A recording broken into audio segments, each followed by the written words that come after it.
Hello guys, today I'm watching a very interesting video for ARKNIGHTS, which is community ships analysis. I want to know what characters do the ARKNIGHTS players ship with. So yeah, as a shipper myself, I love to ship characters as well. So yeah, let's see. I literally Good day everyone, Dokutah Blob here. I literally play what I call games like what I call Genshin and Honkai Star Rail, where there's a lot of ships. And it is time once more to analyze our... Compared to ZZ, I feel like Genshin and HSR has one of the most ships in gacha game due to many male characters compared to, well, for Honkai Pattern there's way more Yuri shippers, but for what you call for Genshin and Honkai Star Rail, sometimes that character has both Yuri version of the ship or Yaoi version or straight version. So yeah. nice ships, chosen by my community. For those who don't know how this go, hi! Sorry if you thought this is actually related to ships. I will be analyzing the ships depending on these factors: background, lore, and person. At first, when I saw this video, I thought that, wait, is this the ships that I want to watch? The character ship or the literally ships, the vehicle? Focusing on the couple as if they will be interested in a relationship and how probable it will be, yet not forcing a resolution. Depending on my analysis, there can be 3 possible outcomes. Okay. Can see it. When the couple just Okay. couldn't work as it is. Friendship. When the couple could be close but not too close. Got chemistry. When the couple shows signs of actually being functional. However, this doesn't automatically make them a romantic couple, as they could be friends with good chemistry. Thus, the tiebreaker will be the ship of approval. The ship of approval, oh man. A couple is so plausible, even the developers hint at them being an item. Why is this? Is it Amiya and Uzwala? They haven't even met yet. I was assume that Azucia and Texas will be... No, Texas with Lapland, I would assume. Yeah, I would assume so. As always, reminding everyone that this is for fun, and if you want to see your couple analyzed, I might have gone over them in a previous video. If not, well... There's a previous video? What the hell? I'm gonna see a previous video. Nope, there's no previous video. This is 2005. I think this is better. There's always next year. So with that out of the way, let us begin with those couples I have already talked about in previous videos. We then ask for Sharp and Deacon Breher. Sharp? Who are you? Whoa! There hasn't been that much development between these two, but Deacon files do mention her asking for Sharp, so at the very least, she still holds him in high esteem. Flame Legacy 3-3 asks for Viviana Droste and Margaret Nerl. Oh, that looks good actually. TLDR, Viviana is clearly interested, but she might want to make her intentions known for Nerl to take the hint. So Viviana actually interested in Nerl. Interesting. Bobby Kenya asks for Nightingale and Shining. Same. That looks the same, what the hell? As previous entry, no new info. So all I can say is the same thing as I said last time.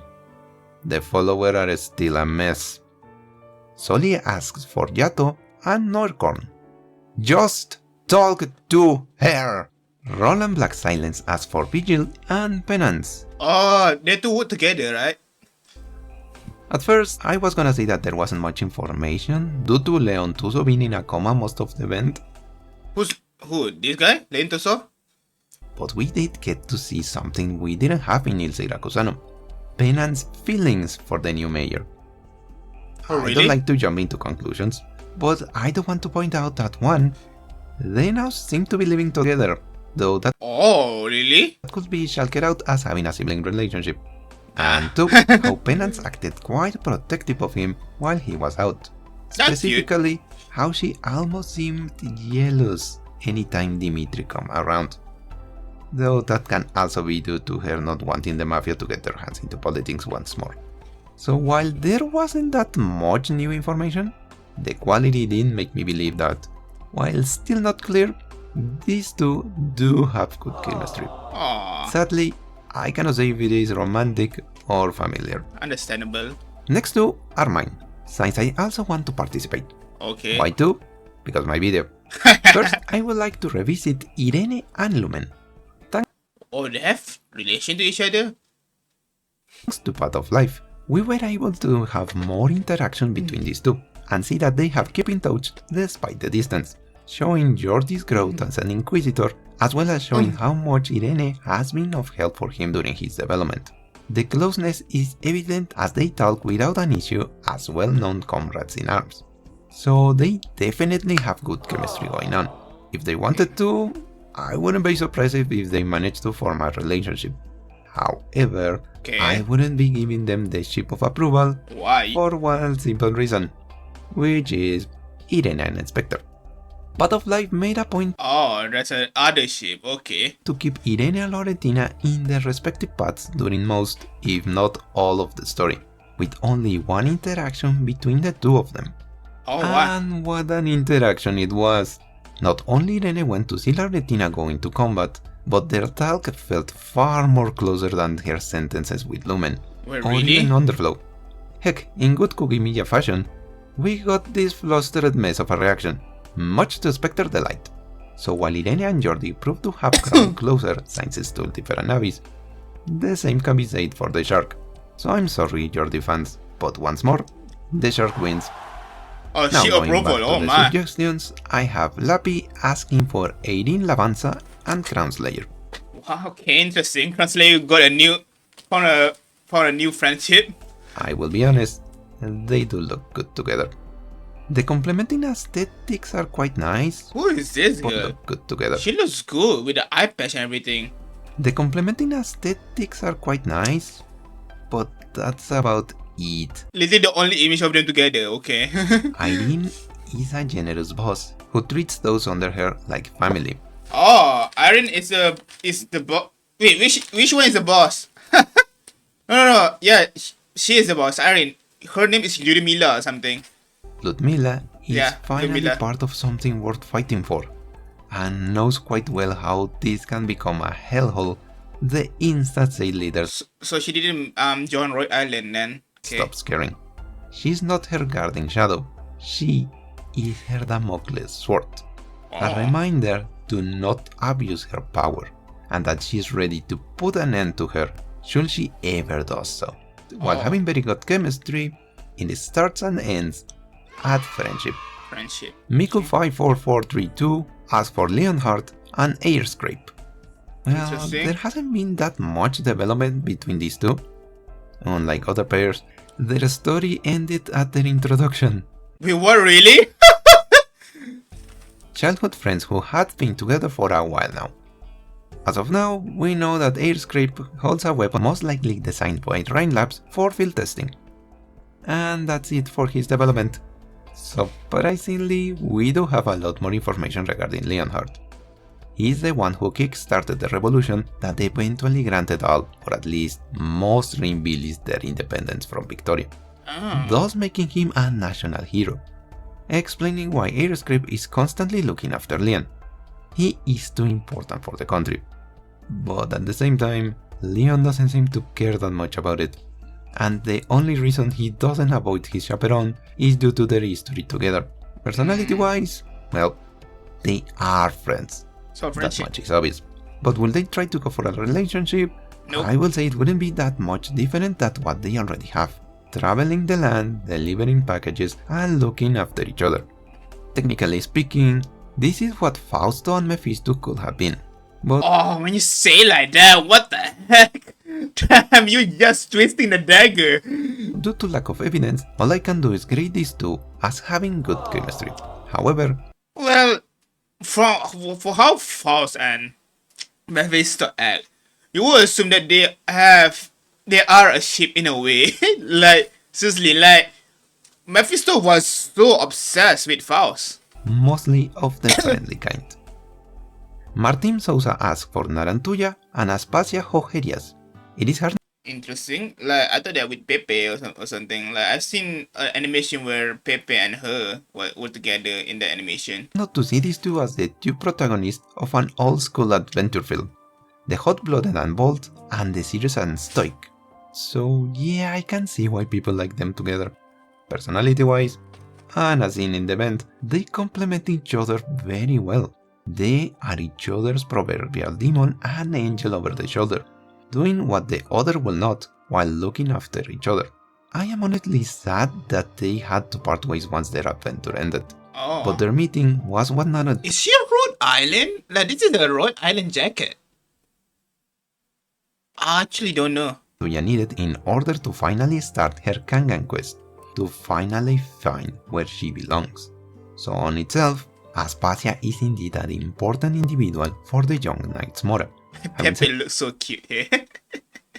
Like Pepe looks so cute there. That could their good rapport lead to a proper relationship? I honestly think they could. Oh, however, shit of purple. Narantoya will first need to find her home. And who knows, she might have already found it and haven't noticed it just yet. So I give this to the rating of good chemistry. Still a good chemistry, okay. However, I cannot conclude if it is romantic or not, given they parted ways. If Aspasia managed to become playable though, this ranking might change in the future. Oh, she's Cool. not playable, okay. As for Shu and Shenong, Ooh. clearly Shenong? she was someone important to the immortal, being the one who taught her how to grow the fields. However, and unlike her sister Dusk, we are never shown how deep their bond was, as Shenong left on her own path, while Shu stayed behind, only to see her one last time. Again, she was important for Shu, but we don't know how important. Thus, I can only leave them as friends. Misha asked for Wizardel and Teresa. Well, what? Wait, we sure we're going to chip this? I feel like W just sees Teresa as a mother figure than everything else. With new information thanks to chapter 14 and some analysis on my end, I can safely say this. There was nothing between these two. Yeah. W went on a crusade for Teresa and now holds the name she gave her with pride. However, I would like to make a distinction. What W felt and still feels, it's admiration. Teresa showed her what she thought she will never witness. Someone willing to see the goodness in her, despite everything she has done, and thus she considered her something worth fighting for. And again, Teresa was an all-loving leader, so I doubt W was any more special than any other Sarkas. True. If Wizardel is still fighting to keep Teresa's bubble going, it's mostly to protect her legacy than any more intimate feeling. Thus, I can only mark them as friends. Oh my goodness, I hope I say this. Friends, I will put her good chemistry. Like, I don't know. I don't know much about W and Teresa. Right. Gunara, Raihan, Ramadan, What the fuck? What is that? What is that caption? and Bibi asked for Wizardel and Amiya. This one jumped in popularity due to the aforementioned chapter 14. It could also be explained as Wizardel seeing Amiya as a replacement for Teresa. So yeah, it's the same friendship, I would assume. Which in itself is not a healthy relationship Yeah, that's true too. at all. But we have more than enough evidence to see that this is not the case. If anything, Wizardel treats Amiya in a surprisingly courteous way. Oh really? As courteous as Wizardel can be. A bit Okay. harsh, yet caring, keeping her distance, yet not being a stranger. Technically speaking, they are now co-rulers of the Sarkas, so it will make sense Wizardel sees her more as an equal. Then again, this is not just any Sarkas, this is Wizardel. She doesn't give her friendship to just anyone. Amiya, sadly, suffered from the same problem as Teresa, of being an all-loving leader. True. But there is more to work with. We know Amiya carries a lot, and I mean a lot, on her shoulders. And Wizardel is one of the few who actually remembers this is a child, or a very young adult depending on the timeline, with a ton on her plate. So I wouldn't be surprised if she would be the one who kept things more leveled, again, Good chemistry. treating her like an equal instead of the second coming of Teresa, which we had seen her do during the story. So the chemistry could be there. However, the last hurdle, if they could actually be a thing, is where I cannot make a proper conclusion. Not to mention, W did some things Amiya might not be too eager to forget. And despite how... Yeah, she was a villain. Like, bruh, Misha died because... like... Misha died because W kind of messed things up, bro.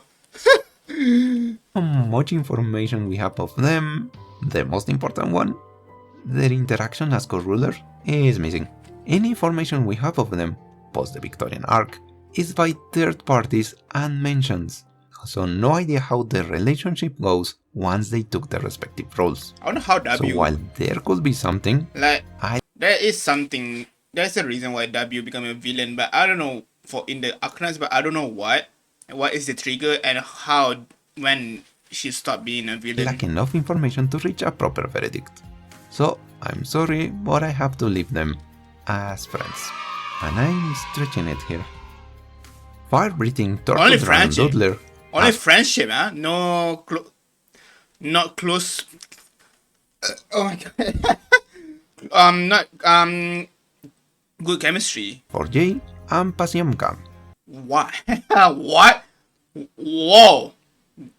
For them, this girl looks so beautiful. Like the art of her hair looks so beautiful. But why with G? Not the weirdest shape I have seen, but I cannot stop wondering, how? Yeah! Personality-wise, I think they could be friends. Jay isn't an intrusive guy, and it's pretty happy standing in the background. Posing on her end, also enjoying silence and peace. Mostly so she can read at peace. So at the very least, they could be courteous enough in each other's presence. Now going to the part that anyone will be interested, I'm not 100% sure. Yes, they could be in friendly terms, but as far as I know, they haven't met each other. Yeah! So all I can say is, maybe friendship? Look, I know you will like something meatier, but you know the rules. This is as far as I can go. Johnny Johnson's asked for Hildegard and Baseline. I will be blunt. He saw her as his mother. Yeah! That's an adult with a child! He saw her as his mother. What the hell? Not in that way.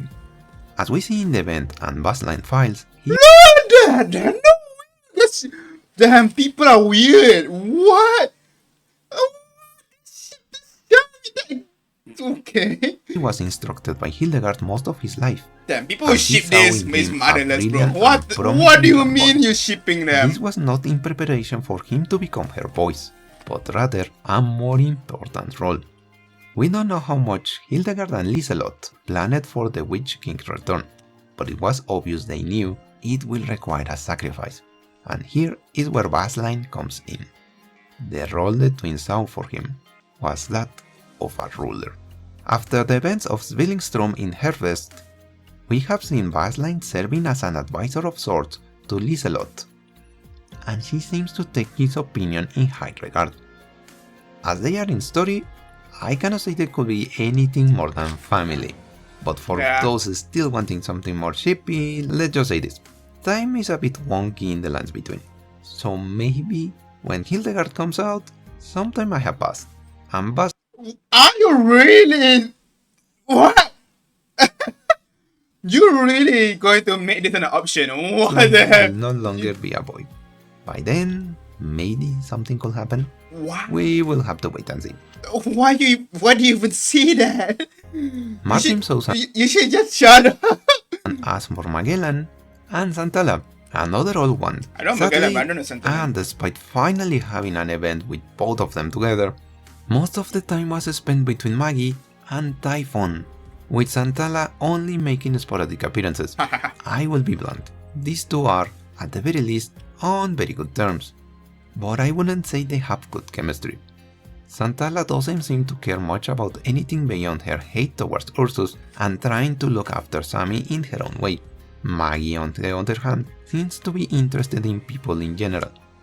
as in trying to experience as many things as possible in order to learn as much as possible, as a good explorer would. So while they have cute interactions with one another, I can only leave them as friends. Amon asked for Ulpianus and the Last Night. Wow. I am actually surprised it took this long for this pair to be suggested.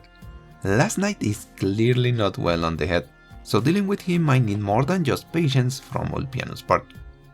On the other hand, Last Night trusts him enough to lend him his horse with ease. So the two of them are definitely on friendly terms. However, how much of it is more than their hate for the Seaborns is very hard to say. Okay. So for now, I can only leave them as this is a very long video that I'm getting some water. Friends. Foxy Dead asked for Project Red and Frostleaf. Interesting ship. I would ship Frostleaf with Meteorite. What? Project Red? Okay, I can see the appeal. Both former mercenaries now living a more peaceful life on the roads. Problem is, Red is not exactly good at socializing, and Frostleaf is just a bit less reserved than Red. Personality-wise, I think they could be in friendly terms. Red is going to be... I need to read these comics. This is very cute. Is there a way for me to read these comics? Is not a lupo, so she wouldn't be afraid of Red. Red on her end likes calm people, so they could be in the same room without spilling blood. Going further than that, though, will be difficult. Mostly due to Red's mental state after the events of Il Veluti. If I can stretch it, this could be how these two could get closer, as Frostleaf is known for calming others in her own way. So she could be able to aid Red to work through her little... Why is it Asta? What is this? Why is Ifrit and... existential crisis. However, that's just a maybe. As such, I don't know Frostleaf. I guess we need to wait if we want to get an alter version of Frostleaf. I cannot place them further than just friends. Samuel Patikan asked for Priestess and Oracle. Obviously. How about we let Priestess explain it herself? Oh no, are you going to play that live? Intimate? I wouldn't use that term to describe our relationship. It belittles all that we have experienced together in the past, though your mind may not remember. I am sure that in the deepest... Is that her English voice from the anime or something? Like, I would prefer the Japanese one. ...recesses of your consciousness, deeper than any probe or instrument can reach, there are still traces of me. Is that AI?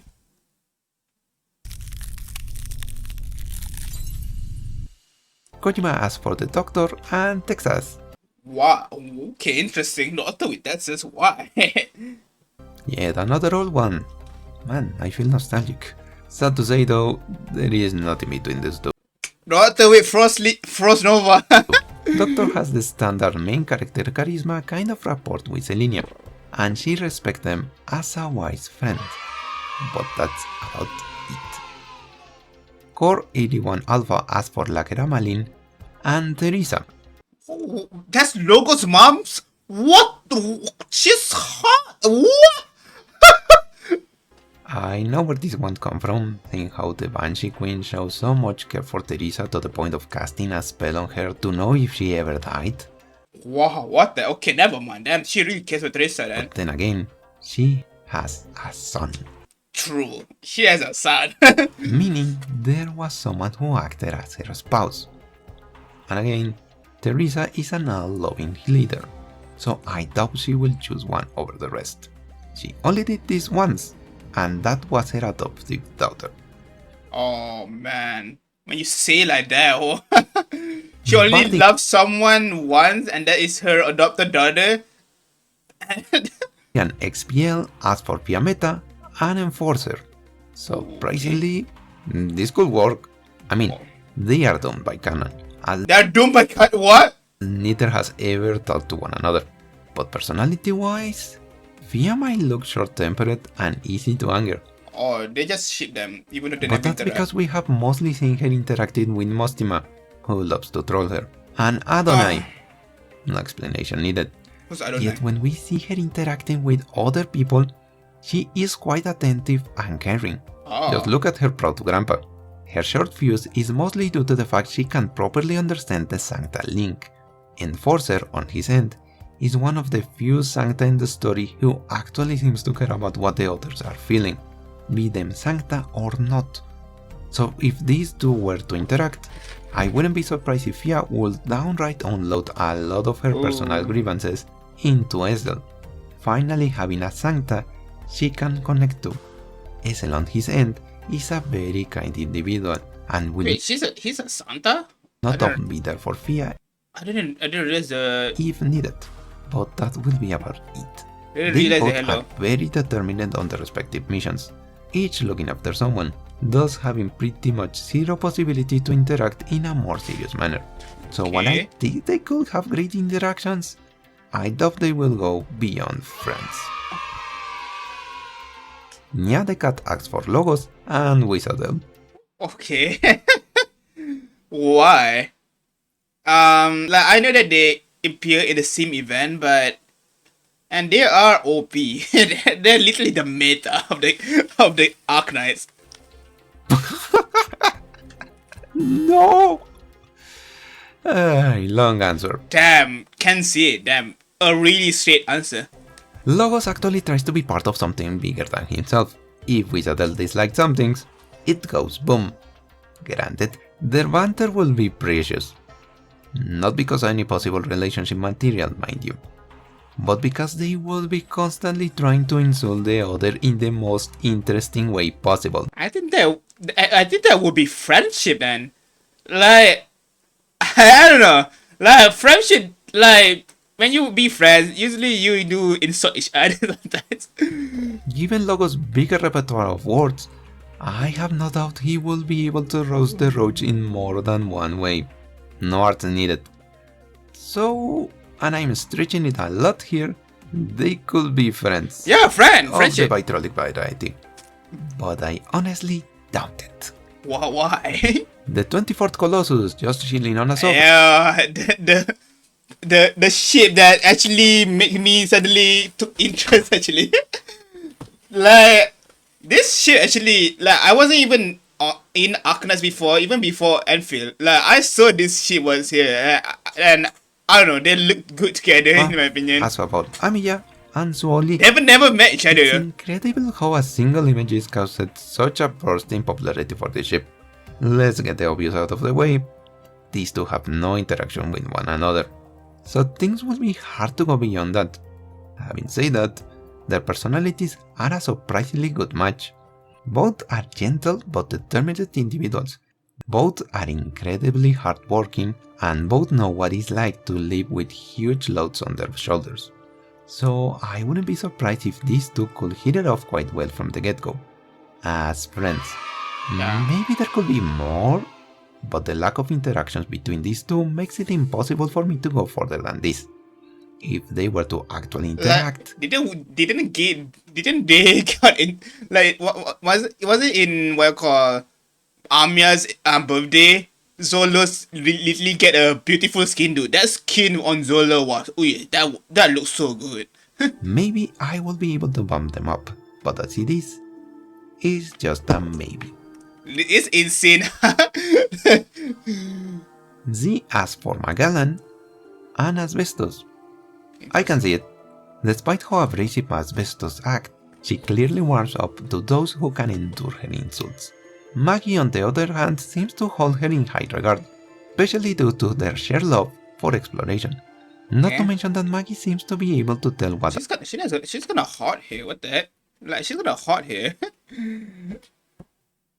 Oops, I've wrong button. Asbestos truly means behind her harsh words. The later, on her end, cares enough about Maggie to follow her suggestions, so personality and canon are on their favor.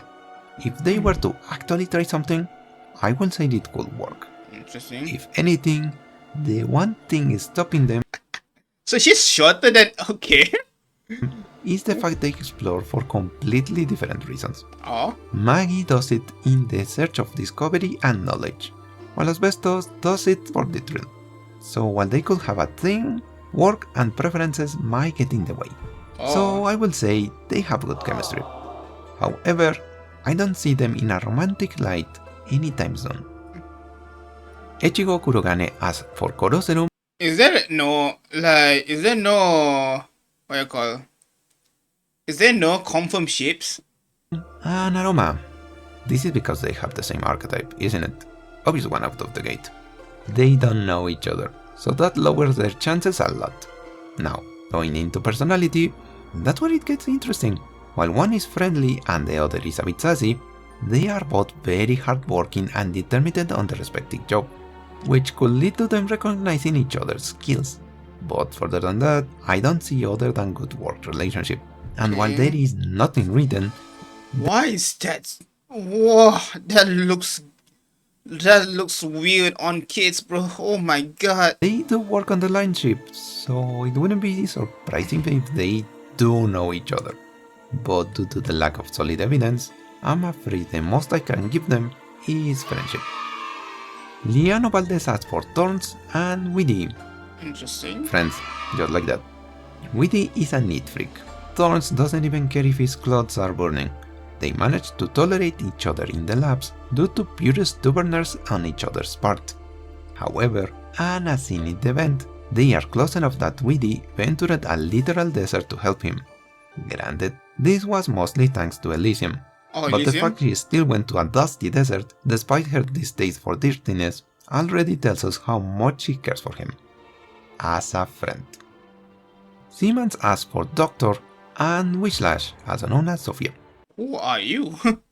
As cute as they look together, I'm afraid Sophia's line is mostly a case of friendly teasing from her part.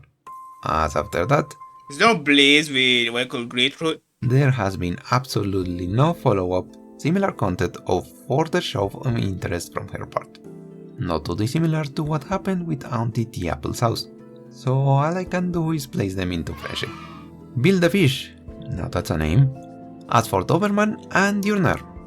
These two do have some information, yet it's all about how they carry their job as instructors than anything else. Even Sophia seems to have a similar relationship with the Bolivarian, but unlike her, Diurnar seems to have a better rapport with Doberman, mostly due to how the former does no conflict. She has a kid picture of Doberman? What? Doberman looks cute here, but I don't know if that's official or not. And the importance of teaching the new generation. Beyond that though, I cannot see they are that close. Oh, that's cute too. With Doberman constantly nagging her under the table dealings and Diurnar trying to make her more relaxed, they have good chemistry, but only in a platonic sense.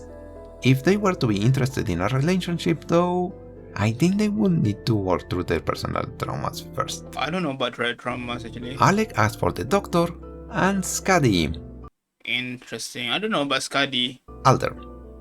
Alter, why? Considering the information revealed on Path of Life, if anything, the event shows us why is it that Skadi Alter is so interested in the Doctor, while regular Skadi only sees him as a colleague. Again, that main character report. However, it is where things get a bit of a sad turn for some. Okay, it feels like spoilers, oh my. For others. If the Doctor... I know that she's not... this Skadi Alter is not really... like, it's a alternate timeline, right? Is in fact related with the original Seaborn's creation, and them imprinting into its memory, then that means that they share a relationship of creator and creation, or most commonly known as father and child. Oh, we have another child? I don't know about you, but that's too much even for me. Granted, Doctor no longer remembers this, and Skadi Alter seems to only remember her bond with them. Her bond? Were they... like... okay, the Oracle was close. So, maybe it could work? Our lady asks for Confessarius and Shining. Wow. She's literally trying to make him disappear. Oh, no wonder. Okay. Dude, that type of toxic relationship is usually what people ship with. Triast is asking for Mjolnir and Maria. Isn't Maria like... isn't Maria his nephew or something? Why is there so much interest this year? Yeah, it's his nephew, right? What? You guys... No, just no. He is her uncle. Yeah. And a very close one at that. Blood relation aside, he pretty much raised her himself. So no, in good terms, but nothing more. They're just family. At least. Oh, that's cute, actually. Seeing. Oh. This can't get any worse. Is it? Pastor Well, if one of them, like, if they can change gender, it could work. Oh, damn, there's a different color. The slime. This has been Dr. Blob. Thank you all for watching. I'm surprised there's no the one that I like. I'm surprised there isn't. Oh, this is 2004. Oh, there's a lot of version. I want to check the other version as well, but okay, let's wait for now. Okay, let's continue with 2024. Damn, this is going to be a very long video than I expected. There will be spoilers. Oh, I'm kind of scared. Good day everyone, Dr. Blob here. Over a year ago, I made a promise to give everyone the chance to promote those ships you might have wanted to analyze. While a bit late, here are my thoughts. As last time, I will be checking if these couples could work out according to the next criteria. Background, as in what's their story about. Lore, as for how working out, are two different. This will be given sense, having adding color from the depth of weight. Ask for Provence and with Minotaurus 205 ask for Provence and Scavenger. I'm surprised I didn't talk about these two last year. I guess they were too obvious of a choice, which makes it surprising that this ship, despite being so old and popular, is pretty much one-sided. Oh really? We all know the rat is down bad for the tail. Like, even in lore she's terrible at hiding it. Well, Yet really? the fluffer is someone who is easy to get along with. To the point pretty much all messengers look up to her. So while Scavenger is most definitely interested, there is no official information regarding Provence in this equation. If we bend things to see if a relationship could work, well, I don't know the characters. things get a bit clearer. Yes, Provence is a friendly individual, but is also someone who tries her darnest to look for the best in people. This being what captures Scavenger to begin with. Not to mention, she has shown to go to extreme lengths to save others, even over her own safety. Here is where Scavenger's selfishness can counteract Provence's selflessness, giving each other someone to return to in an hypothetical relationship. As things are right now though, we'll only say they have good chemistry. Hopefully we will once get Provence's perspective in this relationship. Miche asks for W and Teresa. W embarked on a crusade for her. Damn, this is... Yeah. So they are talking this again, okay? Like, we already know what their relationship is in 2025. So, I guess during this time, they don't know what their relationship is. Safety done. However, we don't know Teresa's side, as she was, as far as we know, an all-loving monarch. And when looking at Teresa's clone, W felt nothing but disgust. Not because of him cloning her, but rather how he perverted her dream of an unified castle. But rather how, huh? But then there is this image from chapter 14, so I am not entirely sure what she feels. As everything in her mind, that that image just shows that all of them really love Teresa. Like, and somehow, despite all that, only Amiya still looks up to what you call, to the doctor, while these two hate the doctor. I think I would assume Kasi hates the doctor from the anime. Sadly, I have very little information regarding the possible relationship between these two. At the very least, it is clear there was something from W's side. ARKNIGHTS GG asked for Viviana and Cora Lubestein. While their time was short, there was definitely a spark between these two. He said that this girl likes Null. However, I think it was meant to be of the familiar kind. Viviana has just lost her family, and Cora knew the candlelight as the gentle girls she had to send to a faraway land. Both had their regrets, and clearly hoped they could mend each other's wounds. Doomed by Alas, Candon. Fate had other plans. Did one of them Angela die? asked for Momo and the doctor. Without a doubt, the one pairing with the most chemistry between the two of them. What? Without a doubt, the one the one pairing with the most chemistry between the two of them. with the most chemistry between the two of Really? them. From the way they communicate to their silly interactions, it is clear these two had seen each other as special individuals. Wait, really? Now, do not confuse closeness with romance. True. They are special to each other because of what they represent to each other. Why? Kin, Kin not what? a regular kind, but rather of another individual who, in their own way, had been through the same experiences, making them the only one who can fully understand the situation they find themselves in. What's that supposed to mean? Okay, now I'm interested of their relationship now. Now, What? if they wanted to become an actual couple, I don't think there will be much of a difference as how they act right now, if only with a bit more intimacy. The stronger counter-argument will be how Momo decided to throw the doctor off the cradle during Long Trail. Yet it can also be seen as Momo knowing it was a one-way trip, and not wanting the doctor to leave everything behind for her sake. Doctor returning for Momo by the end can also imply they understand and forgive her. Considering this information, and the fact that they still have very cute interactions despite of what happened in Long Trail, I It's in laundry, okay. would say not only do they have good chemistry, but they also received this video's first ship of approval. Damn. Or approval for a doctorship. What? Okay. Congratulations, YouTube. Roland Black Silence as for the doctor. Why I'm and still that's here? it. Already No.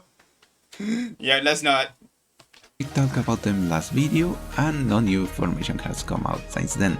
However, something I would like to point out is how right after being yeeted by Momo during the After being yeeted by Mumu during the climax. climax of Long Trail, Okay. the one who was there for the doctor was none other than Calcit. The 14 Colossus just chilling on a sofa, now there's a mental image, asked for Gavial and Eunectus, rivals to lovers is a usual trope. And while they have very different approaches, those two have very similar points of view, namely, might makes right. So if they were interested in a proper relationship, and Tomimi somehow didn't go full yandere about it, Oh, I okay. think this two could be a nice couple. More of the brash and direct kind and of the fluffy feelings Yandere? variety. As a counter though, they are both very steadfast on their personal paths in life. With Eunectus prioritizing this is technology very slow. and Gavial preferring muscle. Medicine. While it could work, something tells me it just wouldn't. Again, I'm making this analysis with the presumption that both sides will be interested in a relationship. And yet, the more I think about it, Okay. the more I see these two liking the relationship as friends. But definitely of the close kind. Yeye's OTA asked for Mosnima and Bison.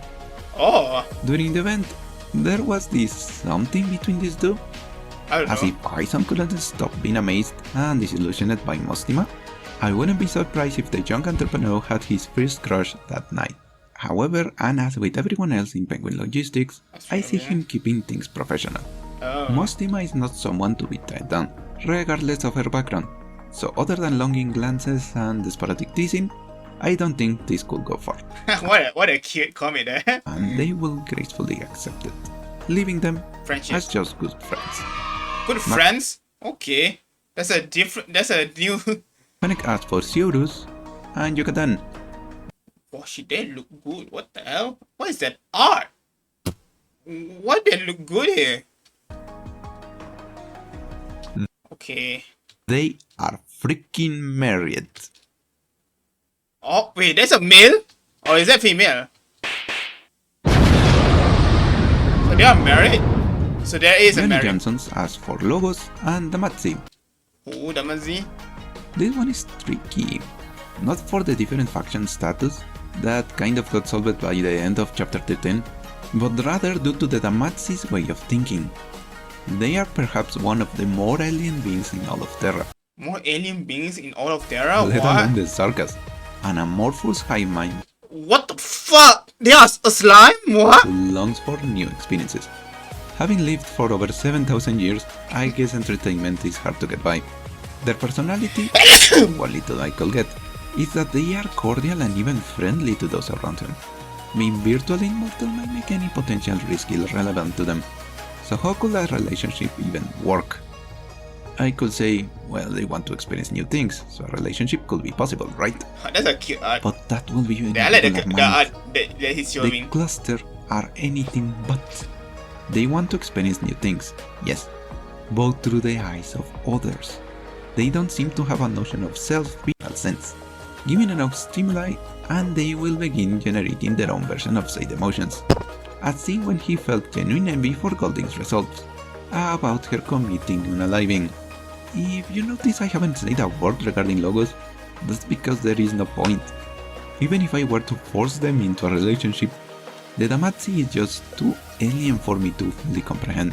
Okay. So while I think they are a very interesting character, and considering how they are cordial to most people, I will say that at the very least... Well, logos looks weird here.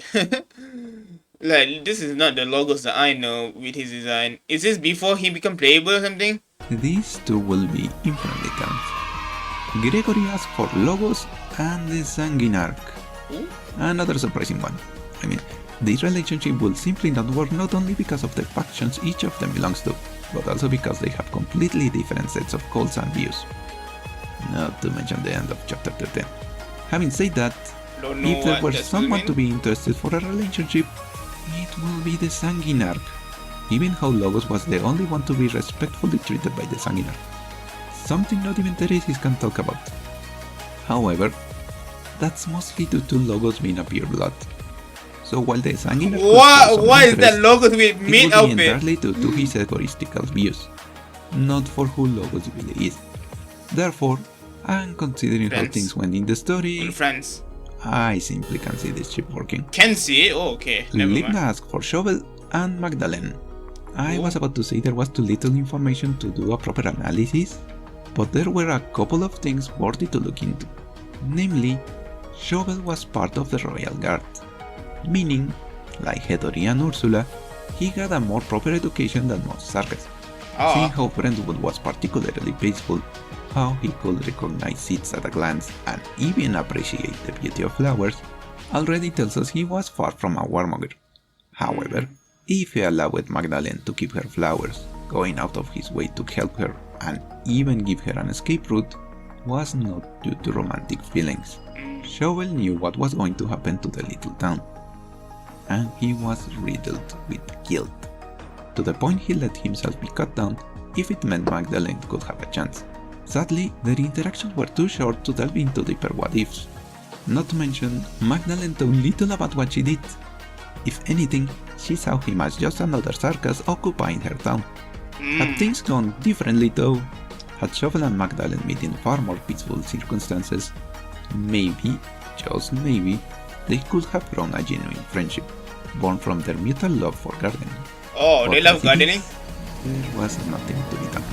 Doomed by Cannon. Mighty Be Good asked for Lapland and Texas. Texas, I yeah. was confused at first, since the game wasn't too clear on how the relationship was supposed to be, but Il Siracusano pretty much answered it all.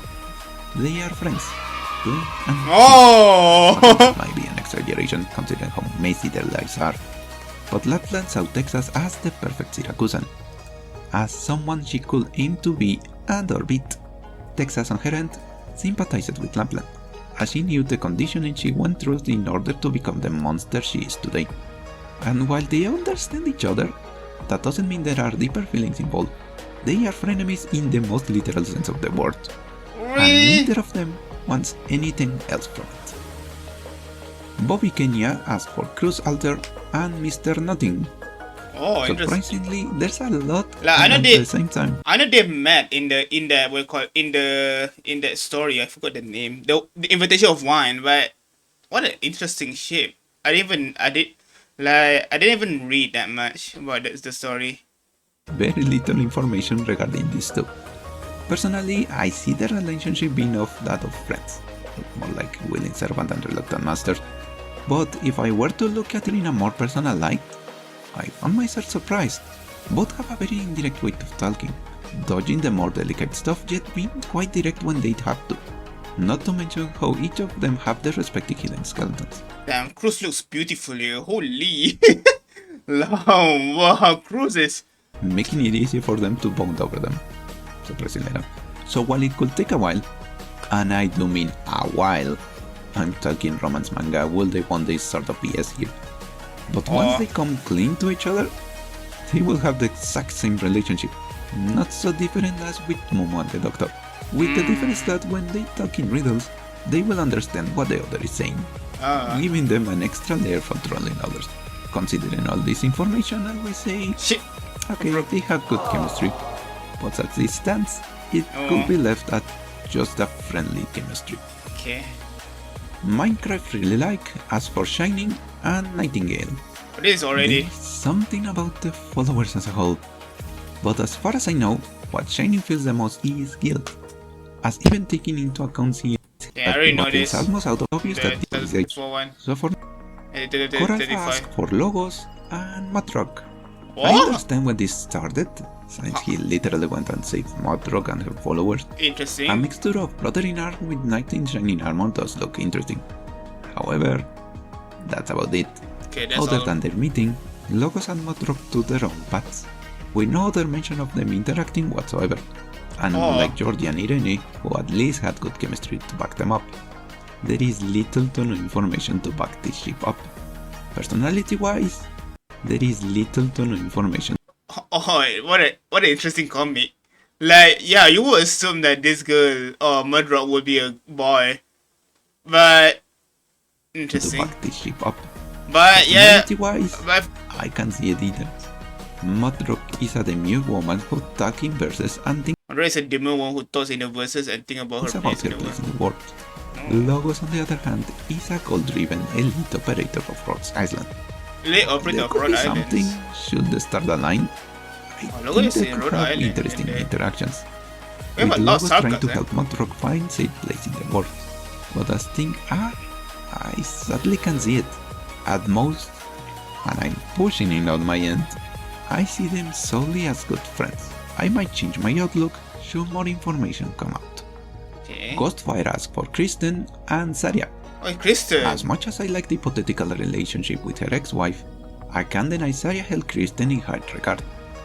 She was her shield and treated Raindlaps as an extension of Kristen, Oh. thus her will to protect it from all harm, even from Kristen herself. Kristen on her side saw Saria as the only living being worthy of her friendship. Only Being the only what? one to get Damn. any sort of reaction from Control in the whole event and manga, going so far as to deny her resignation in order to feel like Saria was still around. Oh, And here we damn. have a similar occurrence as with the Doctor and Moon.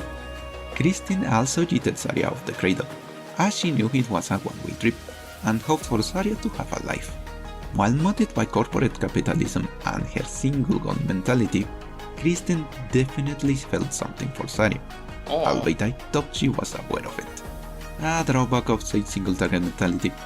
So had Saria been less stoic and more emotional for once, maybe What is this Saria? Oh my god, Saria looks good here. Kristen could have finally found the one thing worth staying for.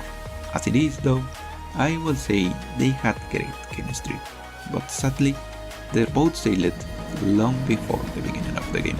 Yeah, I know Kristen Knight. Adelheid von Karma asked for Neil Knight and Viviana Droste. I presume you meant Margaret Neil? Viviana has something for the Radiant Knight. That can be seen Oh, from this one I know. chapter 3. This one I know. But dreadful though. Just saying Radiant. Viviana. Perfect. No, like, I was saying what? What values will I want to to. understand. Considering their personages are still Hejak and Unectus. Ugh. Don't see it. Can't see Even it, if okay. Lance and 2 didn't exist. I understand where the ship comes from, Tic Tacs and Tails combo. But I'm afraid I simply can't see it. Sumama is a caring individual who does her damnedest to improve the lives of those around her. Paul just loves to mess with everyone in very sadistic ways just for the heck of it.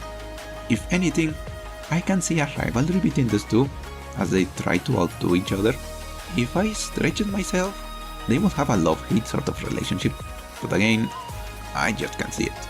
Paul Hejak will just see Sumama as some backalley technician not worthy of their time, and Sumama has her big sister.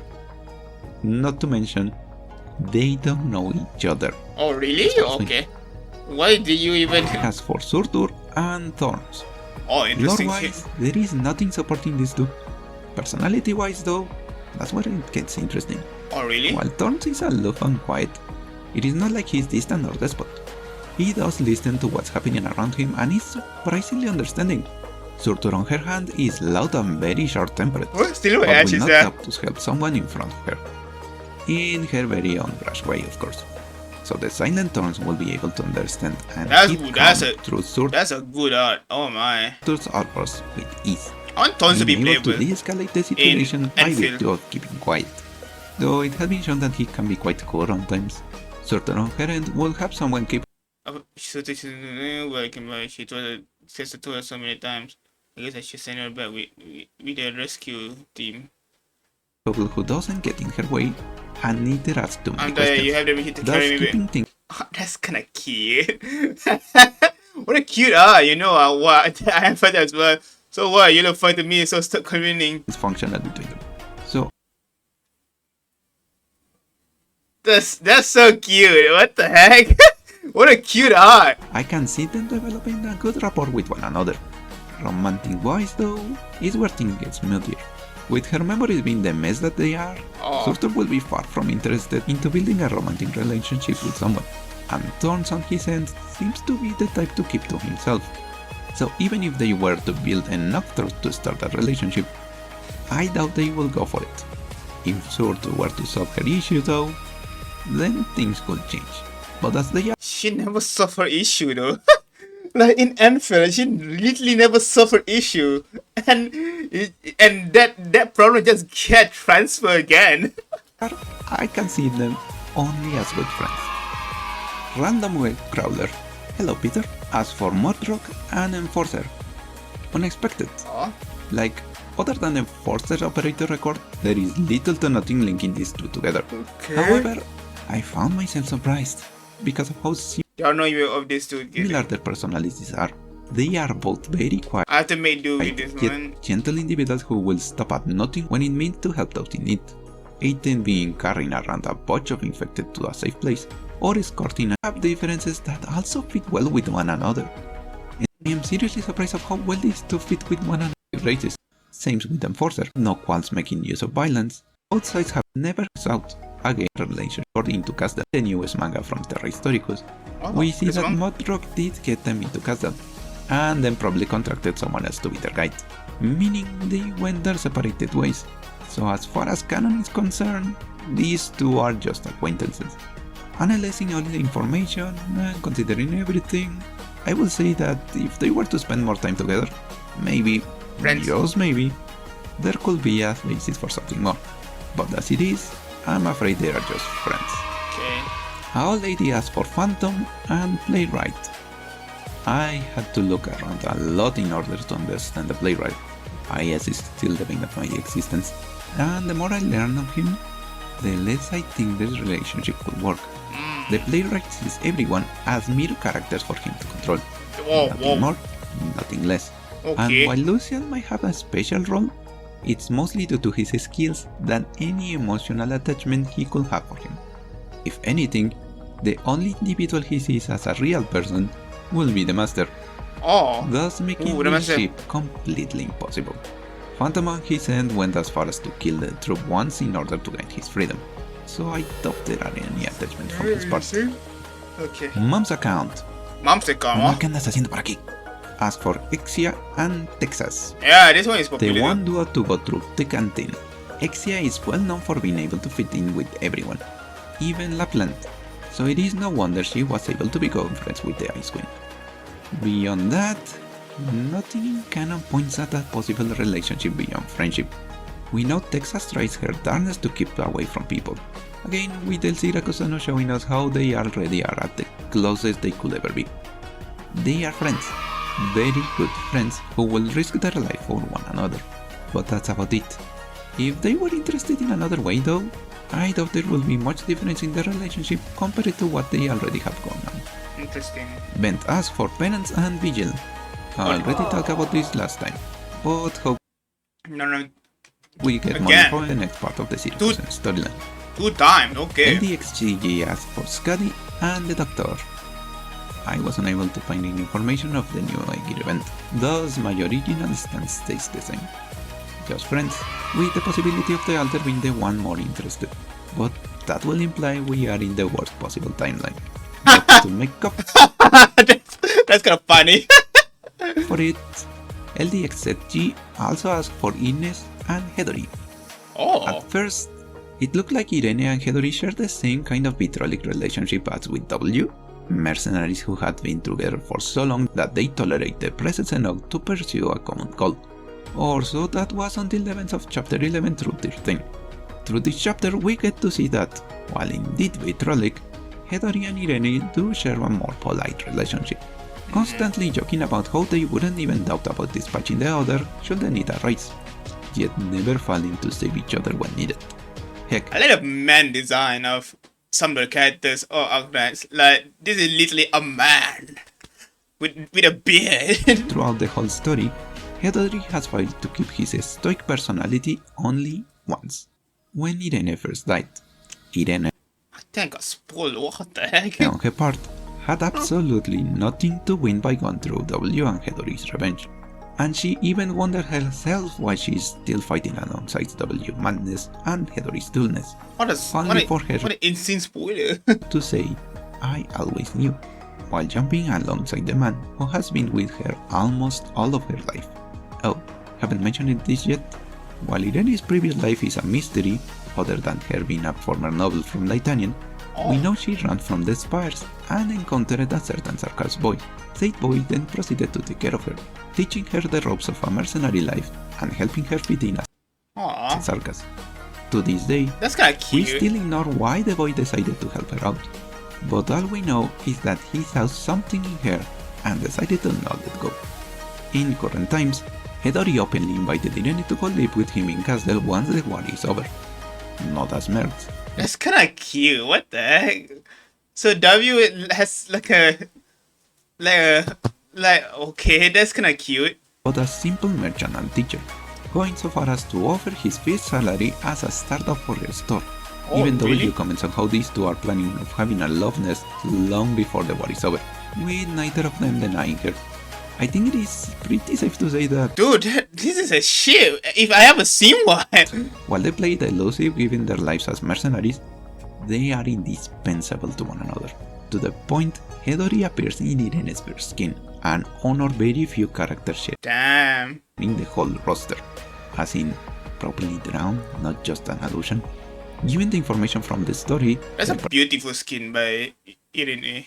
personalities, and even the insinuations, it is safe to assume that these two are one step off becoming an actual couple, and granting them the ship of approval. Ship of approval, That's yeah. it. Those are the characters everyone was curious about this year. Honestly, it is not like I am a luminary in Okay, now for the last one. This one. This is probably 2 years ago, meaning that this is 1 year ago, yeah. So this is 2023.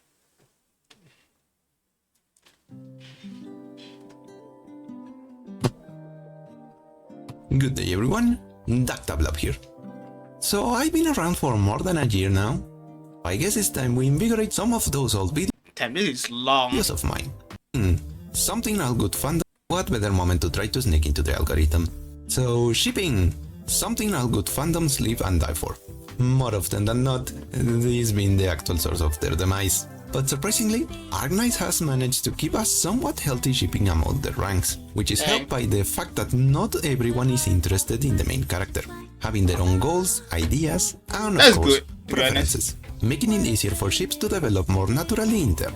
And thus I decided to make a video about it 1 year ago. Though these are some of my least seen videos. And since more information had been released, it gives me more ground to base my nonsense with, rather than guess blindly. Explain. What? It gives me my least seen videos. What? Wait, what is this? This is a different channel. What the hell? Jeez, why? Oh my god, this is... It's a ranking. Wow. Okay. Now I have a new thing to watch.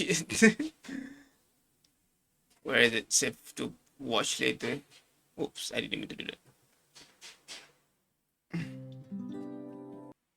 Okay, let's just start. I think it will be the same.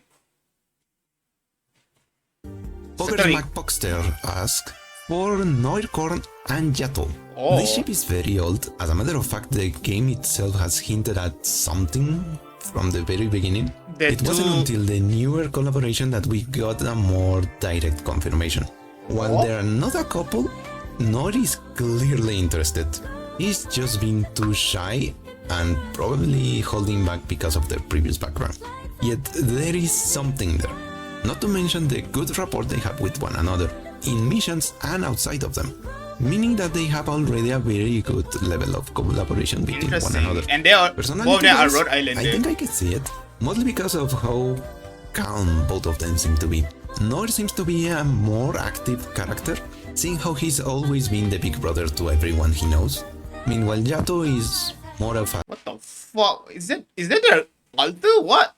A solo player, the one who gets things done, transforming the both of them into a relatively good teamwork. Wait, Kirin and what is that character, the agent is actually related to Yato? Okay, I didn't. So yeah, thought I will say they have very good chemistry, while also giving them the very first ship of approval. Damn, immediately. Since clearly the developers shipped them as well. Only time will tell if this will work out. Never, I think. Next one. Ice Sneakers ask about Exia and Lapland. Oh. Well, considering they're part of the Texas harem, it was inevitable that this kind of mixing will happen. What the fuck is this? First, I didn't see it, mostly because there was no confirmation about Lapland knowing everyone else besides Texas. And even then, we didn't know if they interacted. But thanks to Il Sirakusano, we managed to know that, yes, they have interacted in the past, to the point that Exia does know about Lapland, as seen in Il Sirakusano. Personality-wise, this is a bit harder. Ironically, not because of Lapland, but because of Exia. That image is so Sancta, we don't know exactly what she's thinking about, due to the whole mental link thingy. Granted, Exia is one of those Sancta that, despite not having the link, still tries to have a genuine connection with other individuals. Which is to say that she is very easy to make friends with. Lapland, on the other hand, is pretty much an agent of chaos. She's someone who has suffered a lot in her life, and by the Damn, she's taking away all of them, what the? end of the event, she has finally discovered that she is free to do what she pleases. Even more. Seriously, I don't envy Saro's job right now. Returning to the couple, I think they will be very good friends. Given how Exia doesn't seem to bat an eye whenever there's a lot of carnage in front of her. If anything, she seems to enjoy it, so they could have that in common. Romantically, I don't think they will be apt for it. And while the two of them could make a great battle couple, I just cannot see them beyond being very good friends. Next one. LNR says SMT, interesting name. As for Mephisto and Faust. Okay. I think it's no secret my feelings for the twat. But Faust, on the other hand, is a completely different story. I think he is one of the best written characters in the game so far. Feeling guilty for allowing Mephisto... Really? Damn, for someone that actually plays... What? I didn't... Damn, now I want to know more about Faust. Like, I only know surface level of Faust character. But damn, one of the best written characters in ARKNIGHTS? ...to turn into the monster he was. Yet at the same time, Faust was everything for Mephisto. While shocked to the full with trauma and a lot of psychopathic tendencies, Mephisto still cared for Faust. To the point that he completely gave up in everything once he knew Faust was no longer around. And even his mutated form was nothing but him crying and singing. So yeah, I think their relationship was far more than just brother in arms. I mean, they did look after each other from a very long time, even before joining Reunion. And again, there's this image. So yeah, I think it's safe to... What is the image? And again, there's this image. What is the image? So yeah, I think it's safe to say that they had good chemistry. And when it hurts me, I will also give them the ship of approval. Oh. Clearly, even the developers thought they could have been something more. Have they not crossed paths with a certain snake? Next one we have Core Alpha, asking for Mjolnir and Penance. Honestly, I'm not that surprised this ship appeared. For instance, we have one of the more basic reasons behind some random ships, namely that they appear relatively close to one another. But beside that, there's also the fact that, stylistically speaking, they look good together. It's a matter of complementing aesthetics, the elegant suits, the somewhat archaic pieces of armor, and the stoic semblances. Considering their personalities, that's when things go down. For once, Mjolnir is completely detached of everything as of right now, feeling betrayed by reality and just wanting to... As a matter of fact, I don't even know what he's looking for life right now. He just arose because he happened to cross paths with. Not so much that he believes in their ideals. If anything, he only criticizes us a lot. Penance, on the other hand, it's the complete opposite. Yes, she's still serious and very stoic, but she still has very high hopes for the future. She still believes the world can be a better place. I will say she is pretty much Syracusa's version of nerd, in a sense that despite how corrupted the system is, she's still trying to fix it. Okay, so that caption is not if good. they were to come together, other than mutual respect, I don't see them getting close, not even as friends, because of the aforementioned difference in ideals. Thus, I'm afraid that this ship is the very first one I think I don't see. Okay. They do look good together though. Mecha Julia instead asks about Mjolnir and Helagor. Isn't Helagor married? I mean, I have seen weirder ships, but... Oh no, Helagor just have a daughter. Of aesthetics. While Mjolnir clearly has his years, he's nowhere near as mature as Helagor. But I'm gonna cut this one short. It's the same thing as with Penance. While Helagor is far more, I'm gonna say, cynical, he still believes that the future can be improved. While again, Mjolnir is completely against that notion. He will go and fight someone in order to stop a massacre, but only because it's the fastest way to get things done. Helagor, on the other hand, believes that so long there is someone worth protecting, he will keep raising his sword. So I'm afraid that this one, I also don't see it. Though I think it could also turn into a friendship, since Helagor is not exactly the go and change the world kind of guy. He will help others, but he doesn't see the point of doing it himself. For now. We then ask about Sharp and Degenbrecher. Two background characters. Oh, this guy there, I don't know. We know his job. He wouldn't be our rationalities. Sharp, weaker than that she dies. She also of those as a bad thing, because we have also seen that she's very respectful of show. Good, not much in there. Having good. Saria and Silence. Oh, I know, interesting. pretty standard. One of the oldest ships in the community. Oldest? Which also had gotten a fair amount of discrepancies. Mostly because of how much Silence hates Saria. But that's the thing.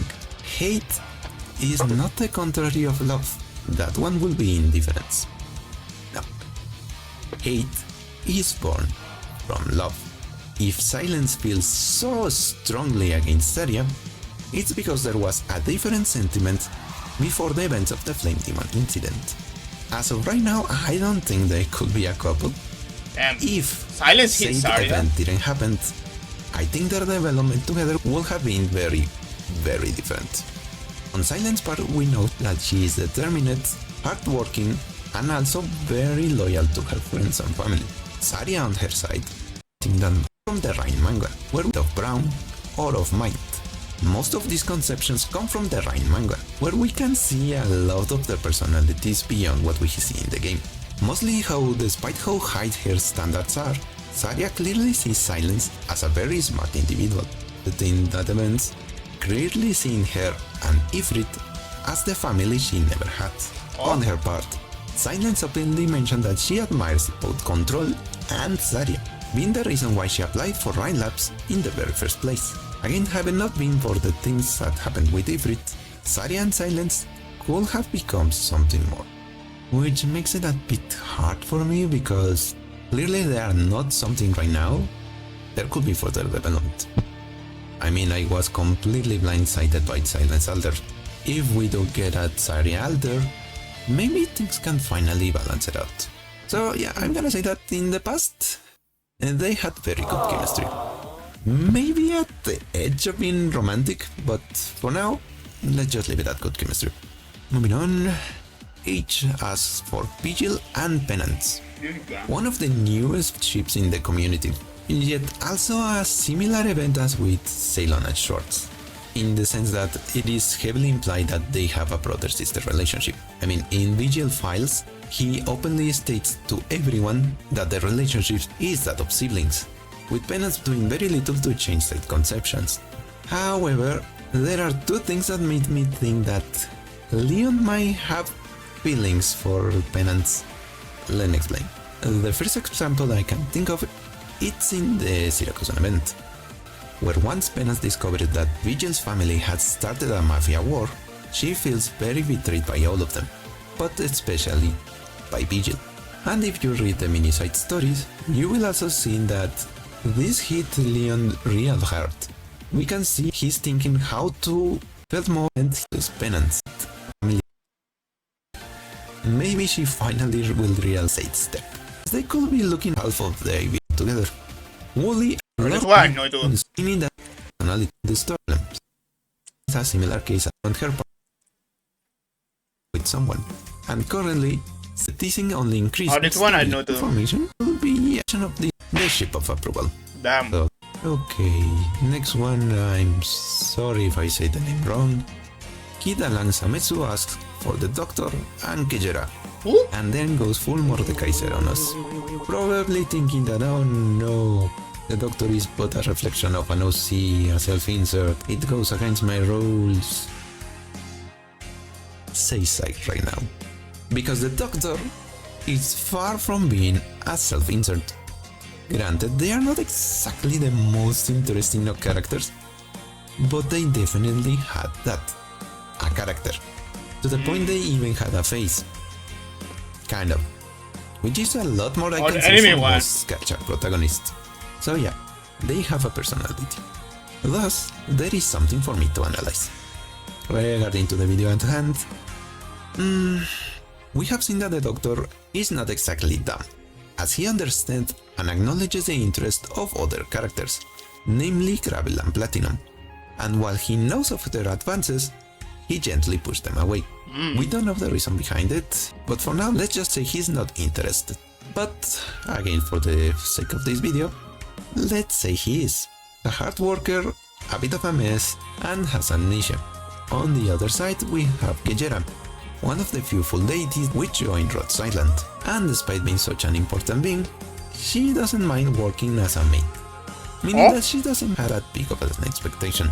And as we have seen of how she takes care of Pramanics, she is used to dealing with slobs, with the Doctor being a bit more functional than the Snow Priestess. So, if they were interested in one another, I will say they could have very good chemistry. We do see them interact in a very comfortable way during the Break the Ice event, though I doubt they could go very far. Next one we have Soul the White Angel asking about Texas and Sora. While originally I thought of this ship mostly as a... What? Oh, Texas Amatosa already? Was already a cat already? one-sided trash from Sora's part. Oh, really? Kusano gives us a ton of new information. Sora loves Namely, Texas, okay. despite how clearly Sora shows her interest in Texas, she doesn't let that take over her world. Granted, the gears were to Siracusa to look for her, but once she knew and understood the reasons of why she was there, she didn't get in her way. Rather, she supported her. Which I don't know about you, but that's a very good start for a relationship. So that makes me see her less as a crush. Does Sora have a... I feel I remember this scene where in the animation, I think. And more of a serious interest from her part. On Texas' side, at first I also thought that she didn't have any interest beyond just friendship. But again, Il Siracusa come to make a lot of changes. We got to see a more emotional side of Texas. Oh really? I gonna take what I can get. To the point that when an old friend of hers, which she tried to kill mind you, ended up being disposed by her previous family, Texas pretty much breaks down, showing us how important some individuals are for her. Now why is this important? Because on a previous scene, Texas was given the choice between her friend and her peaceful life, represented by Sora. Texas chooses Sora, while she has a very good friendship with Exia, and Croissant, I guess, Sora is the one who represents a normal life, showing how important she is for Texas. So yeah, I think they have very good chemistry between the two of them. Interesting. And again, because of all the hints we were given during the event, I'm gonna say the developers are also interested in them, thus earning yet another chip of approval. Really? Interesting. Like, of all the characters that you give a chip of approval, it would be Texas and Sora. I don't know much about Texas and Sora, but from what I've seen, like from the outside perspective of someone that doesn't play Arknights that much, I've seen Texas more with Lapland or either Lapland or Azusia. Ironic, I know. Next is another selection of mine. Spectre and Skadi. I gonna be blunt? No. These two are nothing more than very good friends. I can still see why people thought this would be a couple at first, because of how desperate Skadi seemed to be about caring for Lauretina. But as the story developed, we now know that 1. Spectre was, as far as Skadi knew, the only remaining Abyssal Hunter, the only one she could actually call kin, which also now we know it's very important to her due to her blood. And Spectre awakening in the Salviento event, it was clear that they didn't have that type of a connection. So yeah, I guess this is more a case of the desperation Skadi once felt, being confused with romantic feelings. Thus I'm afraid that this ship has gone to the tips. Next we have Esha Wasim. Esha asking about Vigil and Dimitri. And now we have the other fraternal individual related with Vigil. Fratelli is the Italian word for brothers, and while in the Mafia it's a spot reserved for the most important individual the siblings, here is taken in a more literal sense, with them having a very brotherly relationship. And while at the end of the event it is mentioned that they could become enemies, I'm not gonna believe it for 1 second because they didn't give it 1 but 2 road sensors. So yeah, he's gonna join Rhodes Island sooner or later. They might get a quarrel or 2, but it's not gonna last long. Back on topic. While they do keep a relationship between the Fratelli and this future boss, and there are some hints about something deeper, namely how much Dimitri was willing to do underhanded work in order to secure Liam's place as the new Don, meaning he was willing to sacrifice even himself if it meant giving Vigil an advantage in the Mafia world. But again, we have the problems of their own individual goals. As in the event, when given the choice, Vigil chose penance. He chose peace, while Dimitri still wants to keep to the old ways. So while there could have been something before, I doubt there could be any more. Again, while we don't have that much information, I think we can get a better idea once Dimitri joins the roster. But as for now, I guess I'm gonna leave them as friends. Yes, despite the inevitable conflict they're gonna have, I still think they could have a very good relationship. Maya 3 asking about Mizuki and Tequila. A femboy, a femboy, and a very is it a dog? Yeah. I will say this is another random ship if it wasn't for the fact that they did came out in the same event. Personality-wise, they could have very good chemistry. Not in the romantic sense though, as both of them showed a very friendly demeanor when in front of everyone. But both at the same time also have a more obscure self, reserved for more specific events. Lore-wise, well, they both joined Rhodes mostly because they have nothing else to do. And as far as I know, there isn't much of a goal in both of their sides, with Ernesto trying to find a new lease in life and Mizuki trying to understand his own life. If I were to pen things even a bit more, I will say that they could work out together, as a matter of fact. Their kind disposition will make interaction with them rather easy to follow, and could even help in each other's development. But again, there isn't much information besides what we have seen in Dos Soles. So while I can see it kind of working, I'm gonna leave them at good friends. Mostly because of the lack of evidence. If there were to be more information, maybe I will bump them up a bit further. But for now, as friends, they stay. Next one. Gary asked about Lisgram and Oh, finally! Shape of approval. Moving on. Oh, really? Okay. She approved? Maybe a bit redundant, but let me explain. At Oh, first it seemed to be Franca is so hot here! Oh my god! With the by the book member and the free spirit. But as the story went on, we got to know more about them, especially from the manga, where we knew that Franca always was a very serious individual, despite her apparent free spirit demeanor. Lisgram, on the other side, is very determined and by the book, yet with a softer side, as seen with her interaction with Jessica. Meaning that despite how hard she seems to be, she has a softer side. Also, they could be considered the proto version of what Spectre and an image, holy. And it will be, with how much Franca teases Lisgram.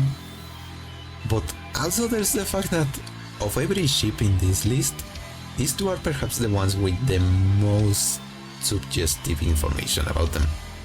Either on the operator's report, in the interactions they have in the game and events, and even in the mangas. To the point they have the Holy, what the hell is happening? biggest telling out of everyone. Lisgram's goal in life is to have her very own mercenary company, so she can go back to Sargon and help her people with their work. Something very personal for her.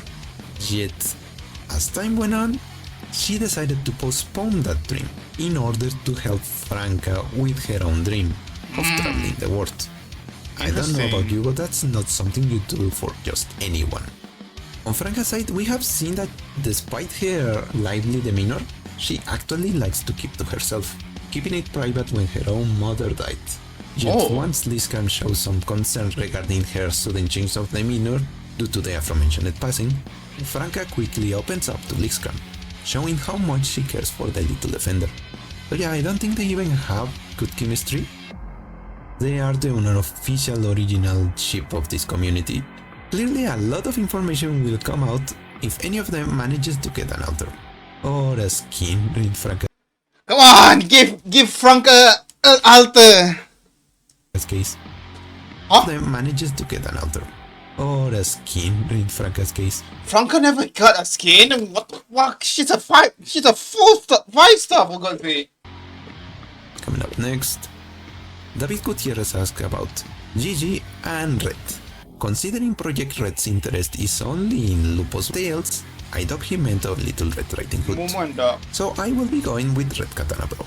While very short, the interaction between the two of them were, I'm gonna be honest, downright adorable. If I don't remember wrongly, I think the reason Red was in Quercus Bar to begin with was neither to drink, neither to keep tabs on the other members of Reunion, as he could contact them anytime he wanted, as shown in the event. I think he was there simply to Oh, that's kinda cute. be around Susie, just like that.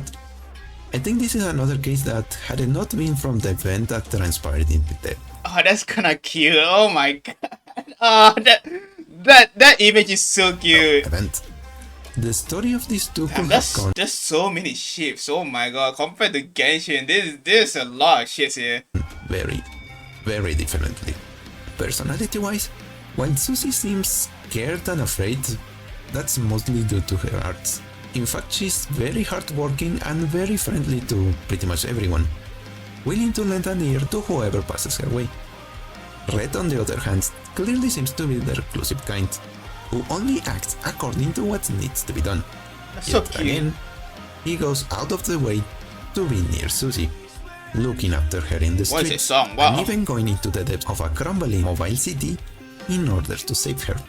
And while I feel sad that they haven't interacted again ever since, I think it's safe to say that they do deserve the ship of approval. Aye. At the very least, And then she Nami and Mama seems to believe so. Now if only we can get that weave to join Rod's Island. Next, my third and final choice, Silver Ash and Ratatos. Ratatos, I don't know how to say it.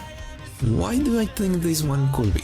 Well, for starters, they clearly have history together. With Nah, Ratatos admiring Silver Ash as a child, we're going to continue the bloodline of Silver Ash. We, the Doctor, we're going to continue the bloodline. and Silver Ash even asking her to join in his trip to Victoria. Yet again, another ship that couldn't be because of the events surrounding them. And while when he returned, she was no longer that interested in him, apparently at least, she still acted as the access he needed in order to move his plans forward. And while it can be left as they might have been interested in the past but nothing more happened later, there's one thing I would like to point out. As memeable as this scene is, it speaks volumes of the respect Silver Ash still has for Ratatos. Yes, it was a trap. He knew it was a trap. And yet he walked in his own accord. And once the fire spread, he didn't try to go out. One will say, well, there was his guards and the Black Knight, of course he was gonna get saved. But he didn't knew that. As a matter of fact, the Black Knight needed to be convinced in order to save him. Had it not been for the doctor, she might have not acted out. So why did he just waltz in into Ratato's trap? And why he didn't try to go out? Because she asked him to stay with her to the very end. Again, I don't know about you, but that's not something you do for just anyone. He was willing to let go of his plans of literally dying because she asked him to. Granted, it would have been a bigger mess had Ratato succeed, but it shows that, at the very least from Silver Ash's part, there seems to be way more than just respect for the matriarch. Which makes me think that could things have been different? Could have very high chemistry. I really hope, I really hope Ratatos joins Rod one day in the future. But that's just hoping for my part. As with everyone in this list. Coming up next, Gregory, yes I looked up how to say that name, asks about Phantom and Shalem. Again another case in which both characters have a similar background, and thus the ship sails around that idea. But unlike Executor and Framebringer, these two do have some history together. It's just that it's not as close as one will think. The lore goes that once Phantom took care of the troop and unintentionally released a lot of the former members, Shalem took the opportunity to flee. For once because he despised the life in the troop, and second, because he was terrified about Phantom. Well, he did single-handedly exterminate the ones who were pretty much their captors. I would be afraid as well. Yet, there's also the fact that Shalem were among the people who went to rescue him, as seen in some of the endings of the IS-2 event. However, besides that event, they don't seem to have done much interactions with one another. It's mostly the case of two, not even childhood friends, more like co-workers who have history together, but it doesn't go further than that. Personality-wise, well, Phantom is a mess, and Shalem doesn't want to do anything with the troop, and those related to them.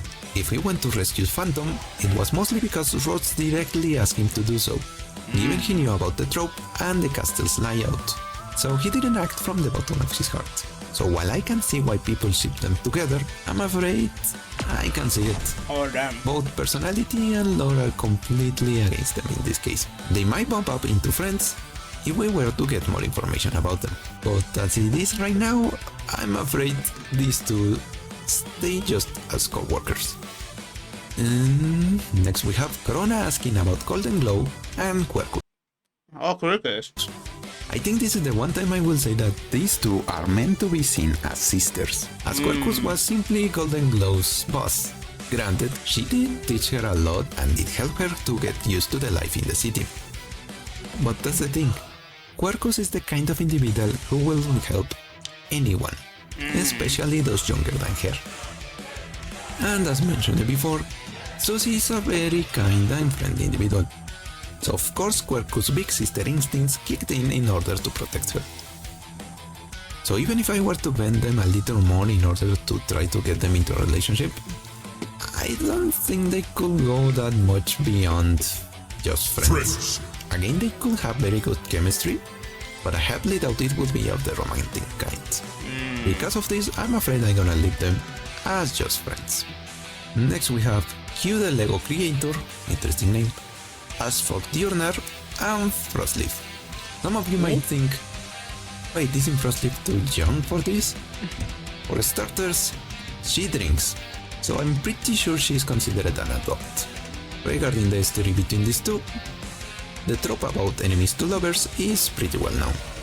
Though in their case it wasn't so much enemies, more like they were on different sides of a conflict and well, now they work for the same company. Personality-wise, Diona is another individual or we system of the reclusive kind. Clearly working for Rhodes has helped her Honestly, it's mental kinda state, hot, huh? yet I don't see her trying to make a relationship out of just anyone. Mostly because of the fear of losing them once more. Lore-wise, again, we do know they know each other. But other than respect from one another, I don't see them having that much chemistry together. It could be, but I'm afraid that for now, we don't have that much information about them. So until further development, I'm afraid I only see these two as friends. Coming up next, Spartan asks about Ashley and Sona, the two squirrels of the Pinus Silvestris. While the members of the Pinus Silvestris are a very tight group, the relationship between Ashlock and Flametail is the more evident of the four. While having not the best of the starts, Sona clearly worked hard to earn Ashley's respect, to the point that Ashley, a former noble, sees Sona as their leader. I don't mean that in a frivolous sense. Despite the years of knowledge and experience Ashley will have over Sona, she still decides to keep control to the Flametail. Sona on her part, while being very close to all the girls, has shown to be a bit closer to Ashley, namely during the attack on the Armorless Union, when Sona, with her light armor, jumped in front of an arrow meant for Ashley, who has heavy armor and a shield.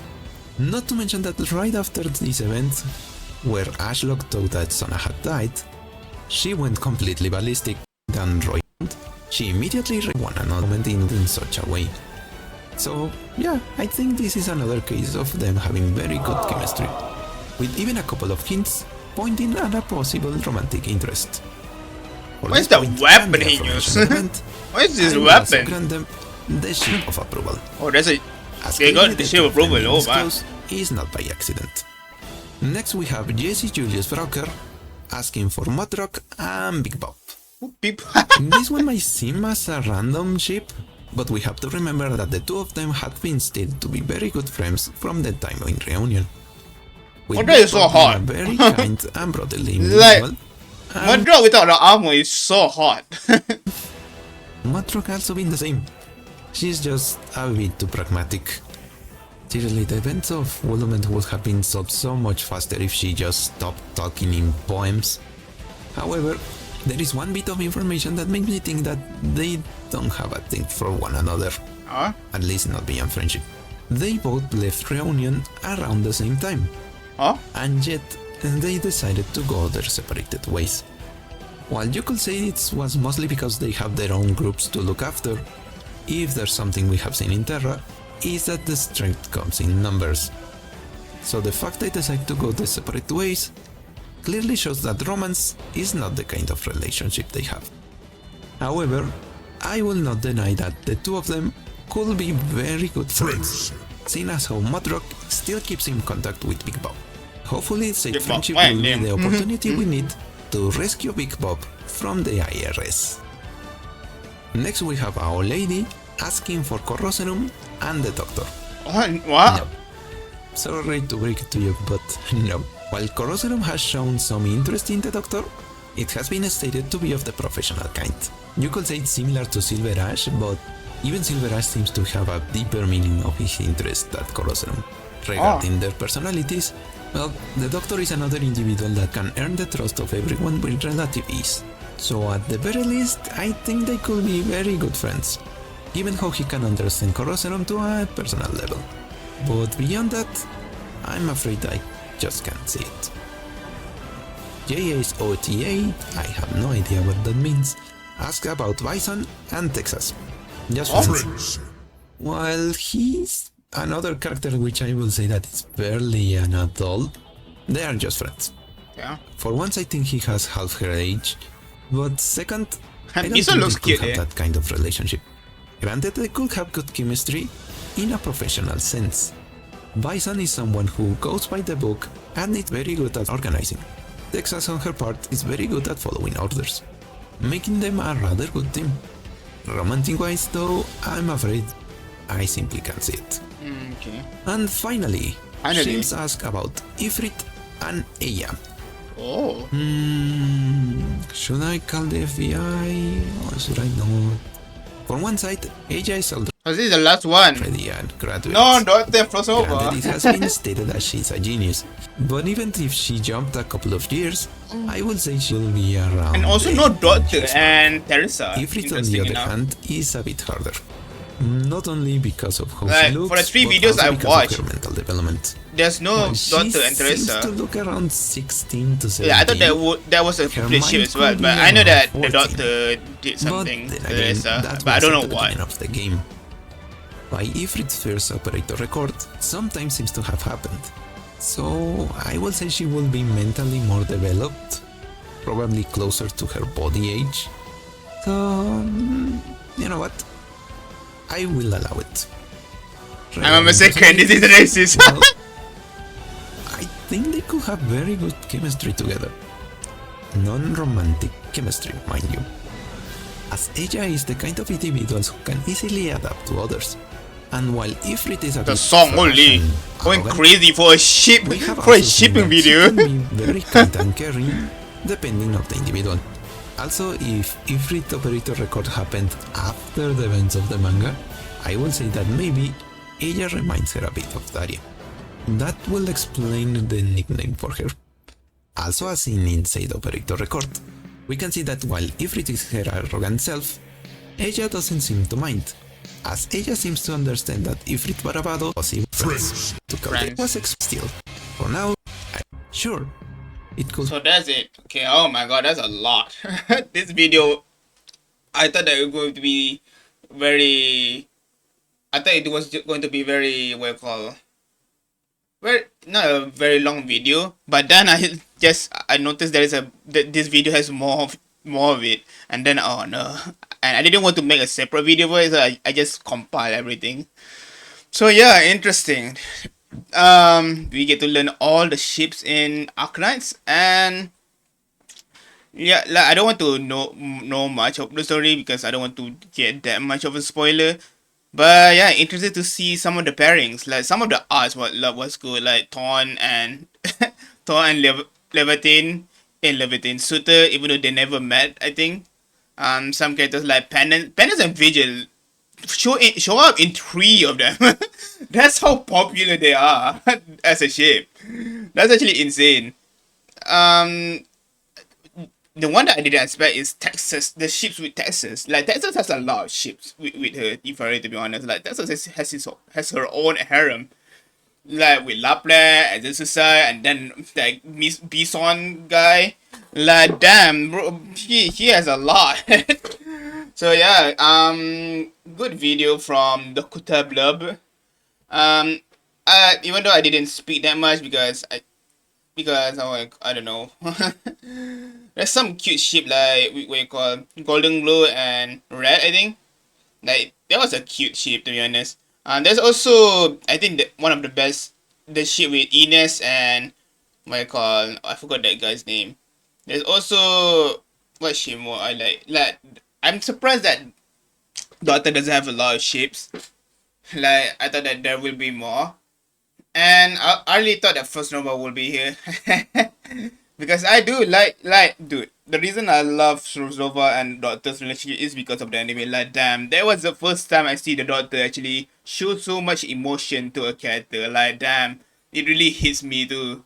So yeah, I think that's all from me. Thank you for watching. If you guys enjoy, please subscribe and please share the video to see more of my content, and yeah, peace out.